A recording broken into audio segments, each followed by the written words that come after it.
things. We had a lot of discussions about student orientations at the forum this past March. Things that don't work. Just giving information. Students need a lot of logistical information, and for that, they either get it or they don't. I needed a passport. They usually get most of that stuff. But when you mix it in with the risk management stuff, they may not get the risk management parts. And you need a little bit of tone for that. Passive receptivity doesn't work. Sitting everybody in a room where they can, especially if they can text while they're doing this, not a great idea. Just telling them how to behave seems to be a particularly useless strategy. Scare tactics do not work. Students will smell that this is about scaring them. Fostering a healthy paranoia, giving them real data, that stuff does seem to be helpful. But just telling them, like, you will die if you do all these things doesn't seem to make much impression. We, at Turks and Caicos, where we have some fairly predatory men, at one point the police came in and did a slideshow about some of these guys. And we were like, okay, this is going to be it. The students are really going to get it. And they were all kind of like, well, he looks kind of cute. And we'll be our own judges of who these guys are. Okay, so there's that.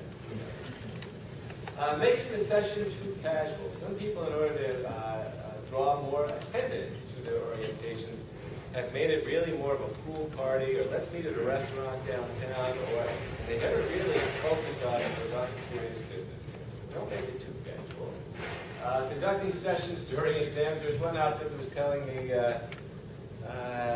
that they were giving their orientation for study abroad 3 months before the study abroad programs and right during the exams for the previous semester.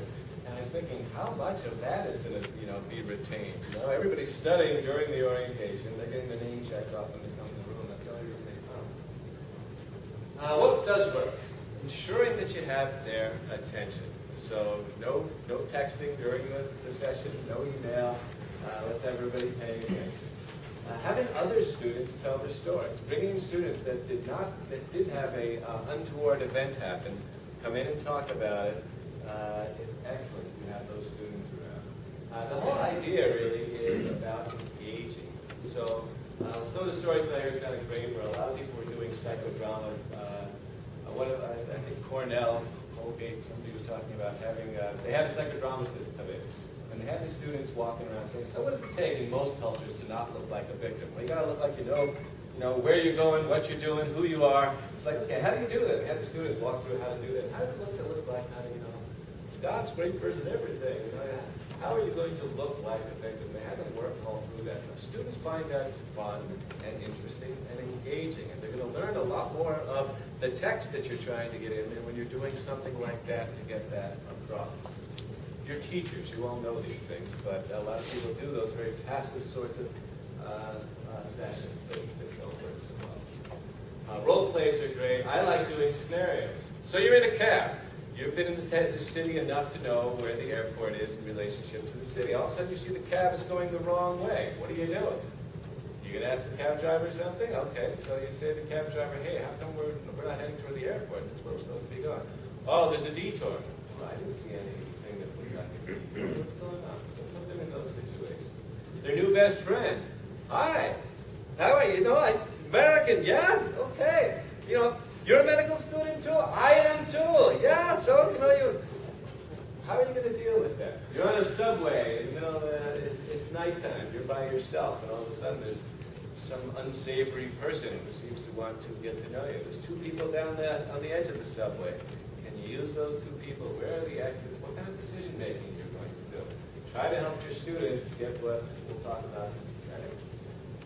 Not taking no. One of the best books that I would give a student, and actually we wouldn't read the whole book, so we've created a curriculum from it, is Gavin de Becker's The Gift of Fear. I'm sure some of you have heard of that. We created a curriculum out of it.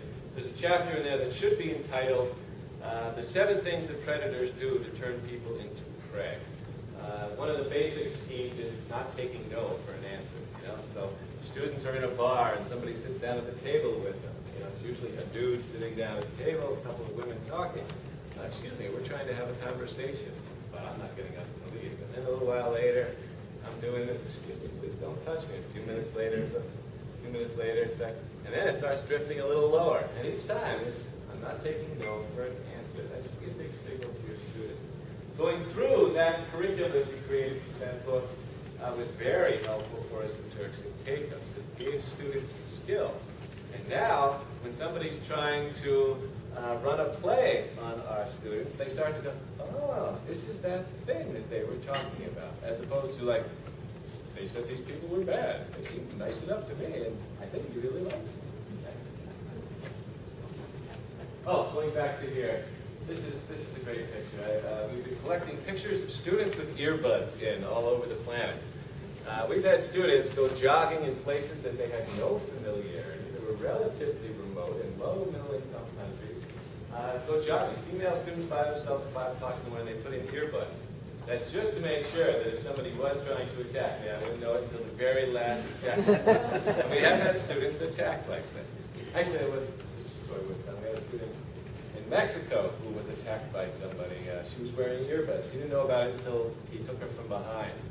And I found out about this after she had left the program. So it was like the last morning. And I said, is she okay? And she was attacked. How did you hear about it? Well, she said she was okay. So I called the student at home, and she said, yeah, the guy grabbed me, and I rolled over, and I just had this big adrenaline rush. I pegged him a couple of times in the face, bit him in the ear. I screamed, and he ran away. I feel pretty good. I said, oh, I guess you're okay.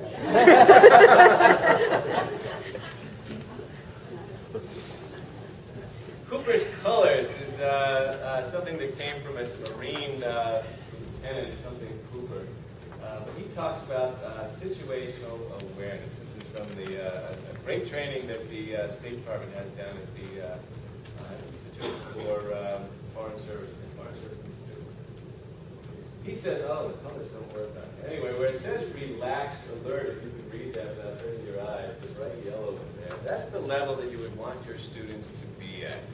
Questioning where are the exits, who are those guys? You know, we don't want to, as your provost said, you don't want students to be afraid. The biggest opportunity in study abroad is to get to know other people. That's what we all want to do when we go abroad. And you don't want to have them so suspicious of everybody that it totally hamstrings their experience.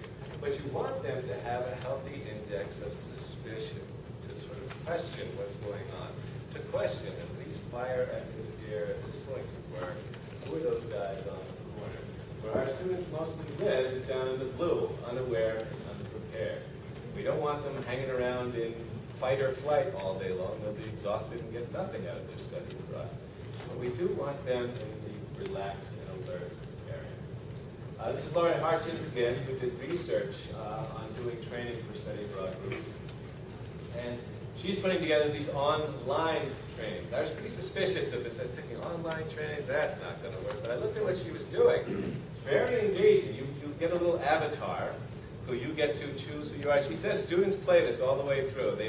When they did all the experimenting on it, they did show a lot of students bailing out halfway through. They'd see it all the way through. So there was excellent continuance. But what happens is that if you make enough bad decisions, you die. And so here's one of the outcomes. Oh no, you had malaria, because the wrong tests were done, you died before anyone knew you even had it, and you had so much potential. What she said was that most students work pretty hard not to die. And very few people just said, very few people have the kind of sense of humor where they went to like, so what happens if they actually played it very seriously. And she's working on this stuff, and hopefully at some point this will be something that's available to all. But anyway, advice from one of the gods of travel medicine at Canadian J. Keystone. Telehealth for dummies. Don't get bit. Don't get bit. Don't get bit. Don't do it. And don't eat. Thanks very much.